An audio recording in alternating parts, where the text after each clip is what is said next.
తాకట్లో ఉన్న మీ బంగారాన్ని విడిపించి ఆ రోజు ఆన్లైన్ రేటుకి కొంటాం. Sharma gold company. నమస్కారం. విశ్వావసునామ సంవత్సర ఉగాది శుభాకాంక్షలు. ద్వాదశ రాశుల వారి జాతక ఫలితాలు తెలుసుకుందాం. వివరించేందుకు ప్రస్తుతం మనతో పాటు ఉన్నారు డాక్టర్ ఈడుపుగంటి పద్మజ గారు.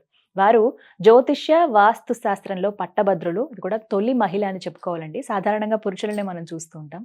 పంచాంగకర్త, అలాగే జ్యోతిష్యంలో పిహెచ్డి చేసి గోల్డ్ మెడల్ సాధించారు ఆవిడ. ఇంకా చెప్పాలంటే యూనివర్సిటీ టాపర్ కూడా. వారు ఎంతో చక్కగా పంచాంగ శ్రవణం వివరిస్తారండి. దాంతో పాటుగా రాసులు వారు ఏ విధంగా పరిహారాల్ని పాటించి వాళ్ళు ఉన్న స్థితి నుంచి ఉన్నత స్థితికి చేరుకోగలరో కూడా చెబుతూ ఉంటారు చిన్న చిన్న మంత్రాల ద్వారా. మరి ఇవాళ కార్యక్రమంలో వారి మాటల్లో విని తెలుసుకుందామా? నమస్కారం అమ్మా. నమస్కారం. ఈ విశ్వావసునామ సంవత్సరంలో మకర రాశి వారి జాతక ఫలితాలు. ఎందుకంటే మకర రాశి వారు చాలా ఆశగా ఎదురు చూస్తారండి. ఏళ్ళనాటి శని ఇక్కడితో అయిపోయిందా, శని మారారు కాబట్టి కొంచెం మంచి రోజులు వస్తాయా అనే ఆలోచన ఉంటుంది. ఎలా ఉందండి ఈ సంవత్సరం? మకర రాశిలోకి వచ్చే నక్షత్రాలను కూడా మనం ప్రధానంగా తీసుకుంటే ఇక్కడ మనకి ఉత్తరాషాఢ 2, 3, 4 పాదాలు, శ్రవణం 1, 2, 3, 4 పాదాలు, ధనిష్ట 1, 2 పాదాలు. ఈ మొత్తం 3 నక్షత్రాలు, వీటికి సంబంధించిన ఈ యొక్క 9 పాదాలు, ఇవన్నీ కూడా ఈ మకర రాశిలోకి వస్తాయి. ఈ మకర రాశి వాళ్ళకి ఆదాయం 8, వ్యయం 14, రాజపూజ్యం 4, అవమానం 5.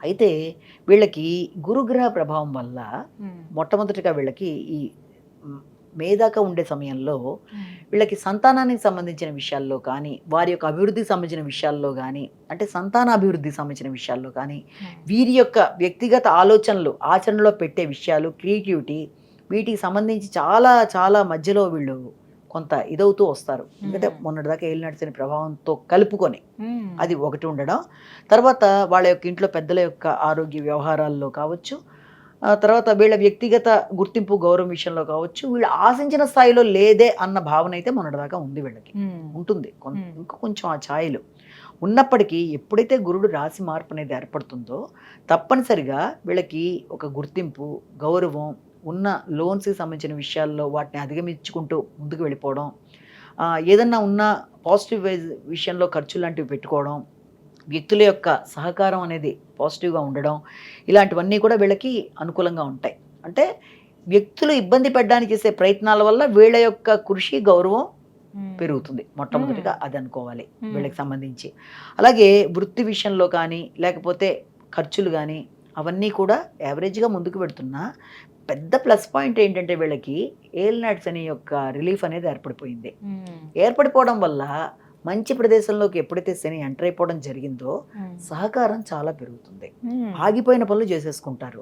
ఇప్పటిదాకా జరుగుతుందా లేదా, ఇదేంటి, ఇవి అవుతుంది అంటూ సంవత్సరాల తరబడి ఆగిన పనులు ఆటోమేటిక్గా సునాయాసంగా అయిపోయే అవకాశాలు లాంటి దానికి అవకాశం అనేది ఏర్పడుతుంది. అవకాశం ఏర్పడినంత మాత్రాన అన్ని గౌబా వెళ్ళిపోతాయి, ఎందుకు జరిగిపోలేదని మళ్ళీ అలా కాదు. దానికి మన వ్యక్తిగత జాతకం కూడా తోడవ్వాలి. అంటే దీని ప్రకారం ఏలినాటి శని అయిపోయింది. వ్యక్తిగత జాతకంలో కూడా చాలా మంచి దశలు కూడా నడుస్తున్నప్పుడు, దశలో అంతర్దశల్ని కలుపుకున్నప్పుడు తప్పనిసరిగా ఇప్పటిదాకా ఆగిన పనులలో ఖచ్చితంగా వెంటనే ఇమీడియట్గా వాళ్ళకి టకటక ముందుకెడతారు. కూడా ఆ దశలే వాళ్ళకి నార్మల్గా ఉంటే ఇది కూడా ఇంకా కొంచెం టైం తీసుకుంటుంది. కాబట్టి దాన్ని కూడా కలుపుకొని చూసుకుంటూ ముందుకు వెళ్ళాలి. కేవలం గోచారాన్ని ప్రధానం కాదు.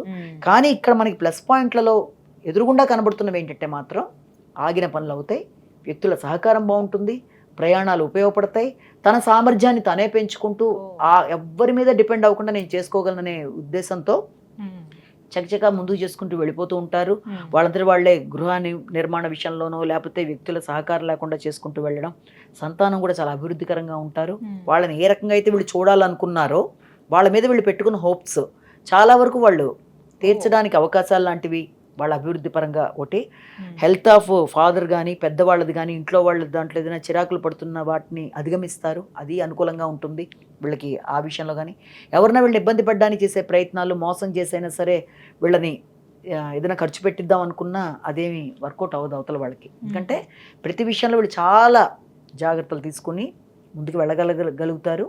మోసాలు అనేవి వీళ్ళ మీద పనిచేసే అవకాశాలు లేవు. అలాగే వ్యక్తుల యొక్క సహకారం లేకుండానే సామర్థ్యం పెరుగుతుంది. ఇలాంటివన్నీ ఉన్నా వీళ్ళు ఎక్కడ ఎక్కువ జాగ్రత్త తీసుకోవాలి అనుకుంటే మాత్రం ఈ రాహుకేతువుల విషయంలో మాత్రం ఖచ్చితంగా కొంత జాగ్రత్త తీసుకోవాలి. ఏ విషయంలో జాగ్రత్త తీసుకోవాలి అంటే కుటుంబపరమైన విషయాలు, ఆర్థిక సంబంధమైన విషయాలు, తర్వాత కుటుంబ వాతావరణంలో మాటలు వల్ల అపార్థాలు, వీటి విషయంలో ఖర్చులు, అంటే ఆకస్మికమైన ఖర్చులు, అవుతూ మానసిక ఆరోగ్య విషయంలో కూడా జాగ్రత్త తీసుకోవాలి.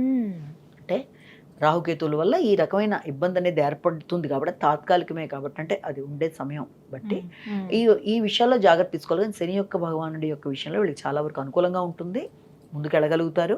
అలాగే గురుడి ప్రభావం వల్ల ఇతరులు ఇబ్బంది పడడానికి చేసే ప్రయత్నాలతో వీళ్ళ నైపుణ్యాలు పెరిగి శత్రువుల మీద ఆధిపత్యం చెలాయిస్తూ వాళ్ళు అగౌరవపరచడానికి చేసే ప్రయత్నాలలో వీళ్ళ గౌరవం పెరుగుతుంది.